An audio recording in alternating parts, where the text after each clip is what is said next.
Mayayanin pa kasi na lang any intriga. Naku, katniyan pa naman ako. Huwag naman sana. May hate ko talaga pagka ano. Hate talaga. They are both sharing their luck. Kaya talaga. So they're meant for each other. Yung energy ng isa at yung energy ng isa nag-compliment. Ang magiging problem ng dyan yung lalaki. Si Daniel, bakit? He will find someone this year. Ayoko!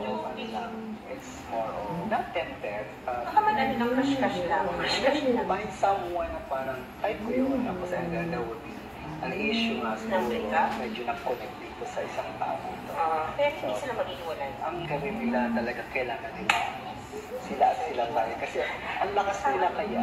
Kaya sabi ko na sharing both lang. In fact, meron pa nga silang gagawin pang dalawang movie na nakikita ko ito. And then, the location is from malamang kung abroad or out, parang out of town lang.